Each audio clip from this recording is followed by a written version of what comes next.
রাধে রাধে বন্ধুরা, তোমরা সবাই ভালো আছো তো? আশা করছি ভালো আছো। আর আমিও খুব খুব ভালো আছি। তো বন্ধুরা, আমার চ্যানেলে তোমাদের স্বাগত, শুভেচ্ছা ও অনেক অনেক ভালোবাসা। তোমরা ভালো থেকো, সুস্থ থেকো এবং সবাইকে ভালো রেখো ও সুস্থ রাখার চেষ্টা করো। তো দেখো, আলনা যতবার গোছাই ততবারই এলোমেলো হয়ে যায়। আজকেও নিচে একদম পুরো জাম হয়েছিল, সেগুলো সব সরিয়ে দিলাম। আসলে সব কেচে রেখেছিলাম, আর কিছু জামা কাপড় আগের দিন দুদিন আগে শোকেস গোছানোর সময় বাদ দিয়েছিলাম না, তো সেইগুলো ভাঁজ করে রাখা ছিল, সেগুলো আর অন্য কোথাও সরানো হয়নি, তো সেগুলোই সরিয়ে রাখলাম। তো দেখো, দুদিন তো ফার্নিচার মোছা হয়নি, তো আজকে ভালো করে ফার্নিচারগুলো মুছে নিচ্ছি। তো ফার্স্টে আলনা মুছে নিচ্ছি। আলনার ডিজাইনগুলো আর ভালো করে মুছছি না, একদম পরিষ্কার আছে, কোনো ধুলো বালি কিচ্ছু পড়েনি। তো সেই জন্য এমনি ওপর ওপর ভালো করে মুছে নিচ্ছি। তো দেখো, আলনা তো মোছা হয়ে গেছে, এবার শোকেস মুছবো। আর কাজ করতে করতে ভগবান শ্রীকৃষ্ণের দু একটি কথা আলোচনা করব, তোমরা স্কিপ না করে দেখতে থাকো। ঘর ভালো করে গোছানো থাকলে মন খুব ভালো থাকে, দেখতেও ইচ্ছা করে বারবার ঘুরে ঘুরে। তোমাদেরও এরকম হয় নিশ্চয়ই, আমাকে কমেন্টে জানিও।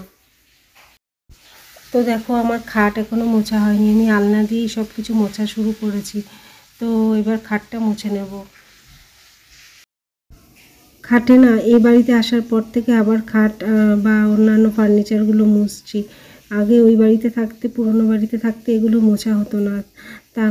তার আগে আবার মুছতাম, কিন্তু না মুছে মুছে ডিজাইনগুলোর ফাঁকে না নোংরা জমে গেছিলো, সেগুলো আবার সব পরিষ্কার হয়ে গেছে। তো চলো ভগবান শ্রীকৃষ্ণের দু একটি বাণী আলোচনা করি।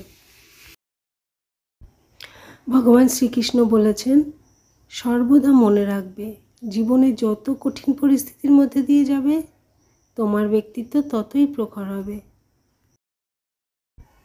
আমরা যেন দুঃসময়ে ঈশ্বরকে ভুলি না। ঈশ্বর আছেন, তাকে স্মরণ করে যেন এগিয়ে যেতে পারি। আর কঠিন পরিস্থিতিতে যেন শক্ত হয়ে দাঁড়াতে পারি। আর তার কাছে প্রার্থনা করি যে তিনি যেন আমায় শক্তি দেন কঠিন পরিস্থিতির সাথে মোকাবিলা করার জন্য। আজকে ভগবান শ্রীকৃষ্ণের কথা এই পর্যন্তই থাক। তো চলো, ওদিকে আবার আলনা নিচে কত জামা কাপড় জড়ো হয়ে আছে, কিছু জামা কাপড় বাদ দেওয়া, এগুলো সরাতে হবে। আর কিছু জামা কাপড় আছে, জামা কাপড় বলতে মশারি আর পর্দা, ওগুলো কেচে রেখেছে, ওগুলো সরিয়ে তুলে রাখতে হবে।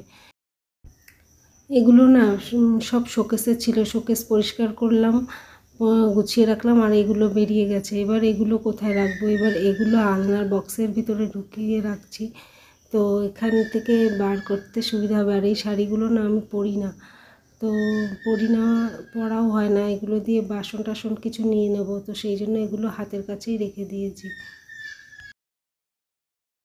তো দেখো, চলে এলাম সোফা গোছাতে। সোফা তো বেশি একটা নষ্ট হয়নি, অল্পর উপর দিয়েই নষ্ট হয়েছে, তো আমি খুব তাড়াতাড়ি সোফাটা গুছিয়ে ফেলতে পারবো।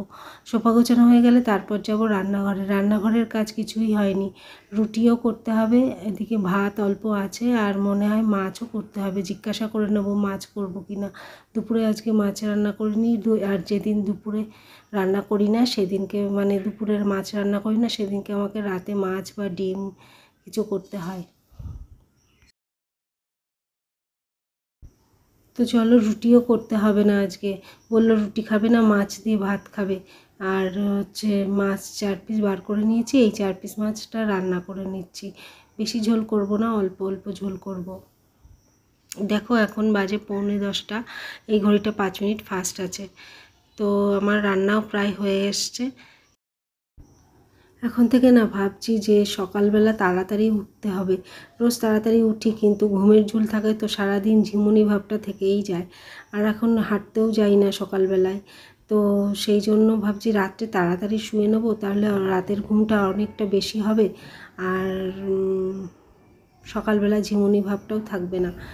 তো সেই জন্য ভাবছি যে তাড়াতাড়ি কাজ সেরে তাড়াতাড়ি শুয়ে পড়ার চেষ্টা করব। তাড়াতাড়ি বলতে 11, সব কিছু সেরে ঘুমাতে ঘুমাতে 11টা তো বাজবেই।